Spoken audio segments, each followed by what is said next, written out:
versé dans l'excès. Parce que est-ce qu'il n'y a pas de juristes à l'Assemblée nationale? Il y a tellement de lois qui ont été cassées. À ce niveau, ça veut dire que forcément, peut-être que l'Assemblée nationale, la majorité, croyant être majoritaire, croyant bénéficier donc de cette arithmétique, a voulu vraiment glisser, donc tomber dans la glissade. Et que la Cour l'a rappelé à l'ordre et lui a montré en réalité que la position dominante n'est pas une fin en soi. Soit au niveau de la Cour, on a fait autre chose qu'on ne devait pas faire. Parce que le constat est ahurissant. Il faut voir le nombre d'articles démolis par la Cour. Ça veut dire que quelque part, soit à l'Assemblée, au niveau de la Cour, c'est pour ça que j'ai dit dans la chronique, puisque franchement, je ne suis pas bien placé, que les juristes n'ont pas vu nous expliquer, vous avez bien fait d'inviter quelqu'un ce matin. On veut aussi d'autres, M. Jobbenou et d'autres constitutionnalistes, de venir nous dire quelque chose par rapport à ça. Le problème avec vous, Sulpi, c'est que vous sollicitez l'éclairage des juristes et consorts, mais en même temps, dans votre argumentaire, il y a un peu comme un vent de partisanerie qui plane et on est désolé de respirer ça. Moi, mon opinion dans ce débat... je vous arrête tout de suite. Il n'y a pas de partisanerie. Là, vous n'avez pas bien compris la chronique alors. Parce que là, s'il doit en avoir, on allait accuser directement la Cour. On a dit que la Cour a écrasé la majorité. Donc vous devez bien faire de relayer la chronique pour comprendre. Et je constate, comme vous et comme tous les Béninois, qu'il y a beaucoup de lois démolies et d'articles démolis. Vous êtes d'accord avec moi par rapport à ça? Et je dis, soit à l'Assemblée... Comment est-ce que vous savez que je suis d'accord avec vous alors que là, moi je constate, je dis soit à l'Assemblée, oui. Vous n'avez pas bien vu en parlant de partisans, pas du tout. Je dis soit à l'Assemblée, on a voulu faire trop de la politique, soit au niveau de la Cour, on a versé dans l'essai. Ouais, le partisan. Malheureusement, il y a quelque chose de subtil avant vous, François Mensan, bon, heureusement qu'on m'a arrêté tout de suite et je me suis effectivement arrêté. Ouais. Je disais tantôt que tout ce qui est décision de la Cour constitutionnelle, moi je pars toujours du principe que la démocratie, et c'est en cela qu'elle est excellente dans la démocratie. Autant elle dit que c'est le pouvoir du peuple par le peuple, la démocratie le dit, et en même temps, elle dit qu'attention, dans ce peuple, il y a quelqu'un qui peut décider et il n'y a pas de débat à faire. C'est ce qu'on appelle la Cour constitutionnelle, décision sans recours, et c'est là pour calmer les divergences, parce qu'au-delà de tout, dans toute polémique, il n'y a jamais de consensus. Donc chaque fois que la Cour a une décision, quand je vais l'interpréter, moi, Bib Koukoubou, un tuto personnel, je ne m'hasarde pas à aller dans le fond, mais à surfer plutôt sur la forme. Parce que quand j'ai entendu sur ce plateau des expressions dans le genre, la Cour a massacré, dans massacre il y a mort. Quand j'ai entendu André Dossa dire par la suite, est-ce que tout ce qu'on a cassé là, ça méritait ce sort? François Mensan a parlé de dictature, et a parlé du marteau de la Cour qui a massacré, pour le paraphraser.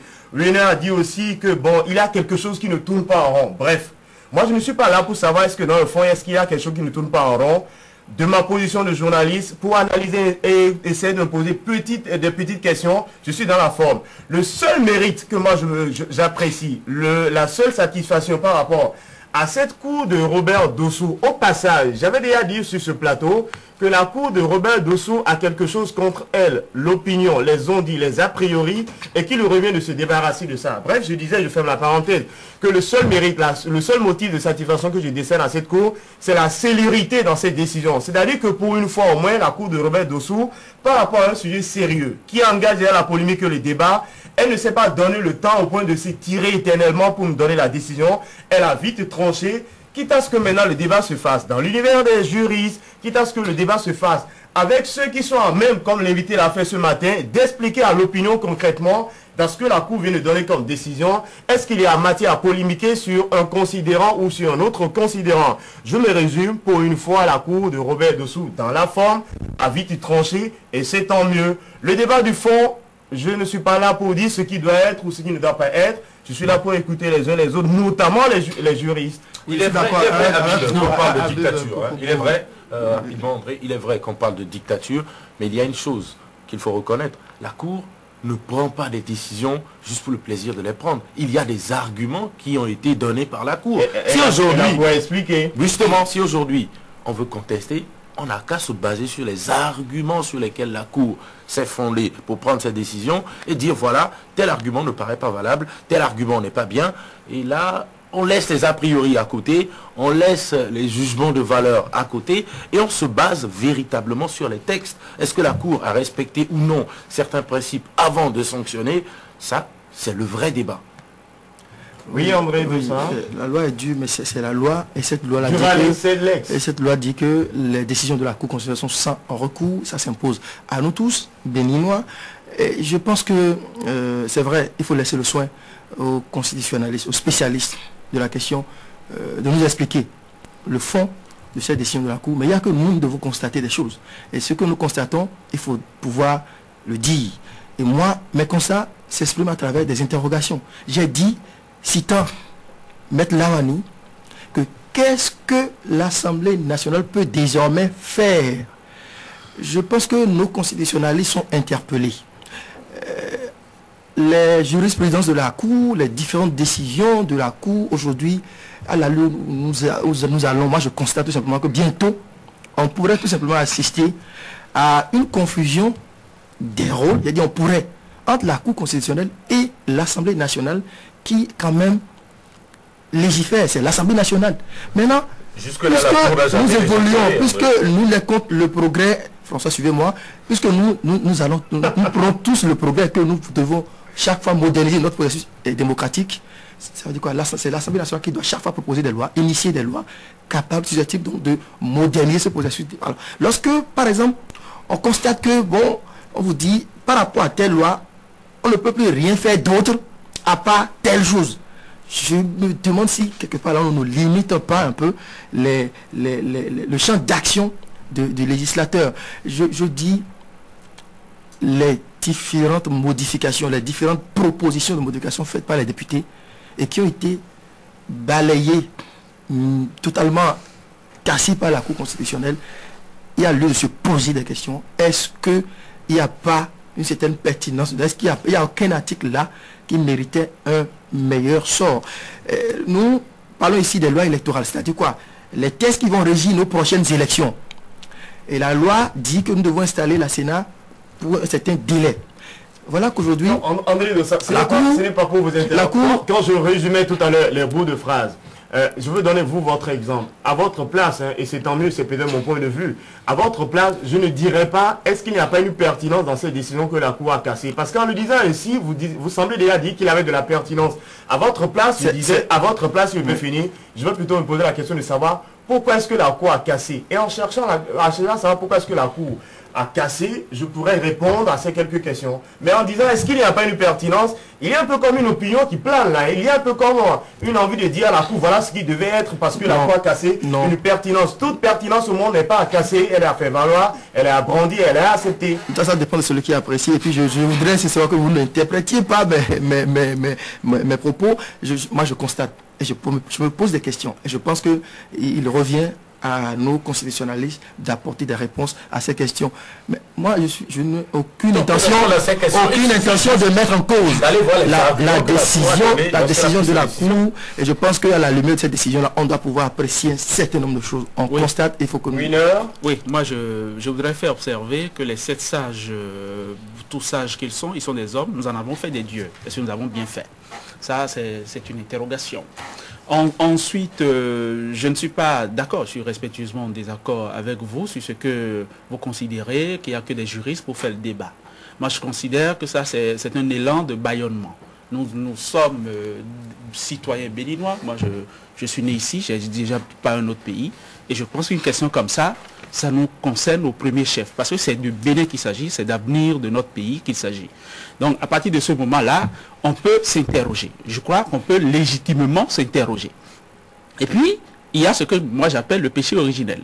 Les conditions, enfin, mettons, je mets des griffes, des conditions désastreuses dans lesquelles la cour QV Robert Dossou a été installée, vous l'avez dit, ça fait quoi? Ça fait un a priori négatif. Je n'ai pas dit, que la cour de Robert Dossou a été installée dans des conditions curieuses. J'ai dit qu'il y a contre la cour de Robert Dossou les on-dit, les a priori et les je dis exactement la même chose. Je dis tout ce que vous avez dit là, que je prends pour moi, tout ça là, fait que manifestement, cette cour-là avait l'obligation de rassurer. Et après cette décision-là, moi je crains, il y a les hommes politiques vont certainement réagir au quart de tour, il y aura des réactions toute cette journée. Je ne suis pas sûr qu'on soit plus avancé. Je ne suis pas sûr que cette cour-là vous me direz que toute cette décision aurait été discutée, aurait été plus que discutable, mais je ne suis pas sûr que cette fois-ci, à travers cette décision-ci, on soit en train de rabattre le caquet à tous ceux qui mettons doute un peu de l'intégrité, parce que de la Cour, nous avons dit l'article 114, la Cour c'est un arbitre. C'est comme si nous étions sur un stade, sur un terrain de football, et que bon, il y a une des équipes qui ne fait pas du tout confiance à l'arbitre. Je pense que ça pose des problèmes. On peut toujours lui rappeler que les règles du jeu sont claires, que c'est l'arbitre qui est le seul maître du terrain. Mais bon, vous n'empêcherez pas quand même que de bouder jusque dans les vestiaires. Alors, très rapidement, s'il vous plaît François, oui. Avant de faire rapidement un petit tour de table, moi je veux dire à Winner ABC, je suis d'accord avec vous quand vous dites que ce n'est pas aux juristes nécessairement de faire ce débat. Mais il y a une petite nuance à apporter. C'est aux juristes de faire le débat, notamment dans le fond, concrètement, par rapport à cette décision de la Cour. Qu'est-ce qu'on aurait pu mettre sur le tapis? La Cour, en rendant sa décision, n'empêche pas le débat au sein de l'opinion. La Cour, en rendant sa décision, n'empêche pas nous les journalistes de poser quelques questions. Mais alors là, posons les questions. Mais dans nos questions que nous posons, évitons de faire croire que c'est ce que la Cour devait faire. C'est ce que je dis. Non, en fait, oui. Mon cher Habib, le problème, c'est quoi? J'ai donné des exemples. Véritablement, aujourd'hui, se baser sur les véritables décisions prises par la Cour et nous dire concrètement quelles sont les décisions qui ne méritaient pas un tel sort au vu de la loi. Qui a même de le faire? J'ai donné 2 exemples, moi. Les juristes. J'ai donné aussi nous autres citoyens. Parce que si vous, par exemple, Habib Kokoubou, vous estimez que le fait d'avoir rejeté l'obligation faite au ministre et compagnie de démissionner avant d'être candidat, si vous estimez que ce n'est pas bien d'avoir rejeté cet article-là, dites-nous pourquoi est-ce qu'on n'avait pas tort ou est-ce qu'on n'avait pas raison de rejeter. Parce que là, c'est bien de se poser des questions, c'est bien d'avoir des a priori, de se dire que la Cour semblerait peut-être pencher d'un côté ou de l'autre. Mais il faut qu'on sache concrètement ce que je ne suis pas d'accord avec toi, François. 30 secondes. C'est trop. 2 secondes. 2 secondes, c'est juste 2 secondes, juste pour dire qu'on n'a pas besoin d'avoir le bac pour constater ce qui est là.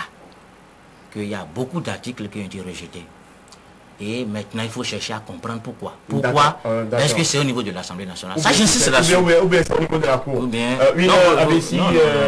pas au niveau de la Cour, ni au niveau de l'Assemblée nationale, et qu'on puisse véritablement avancer. D'accord. Winner, très rapidement.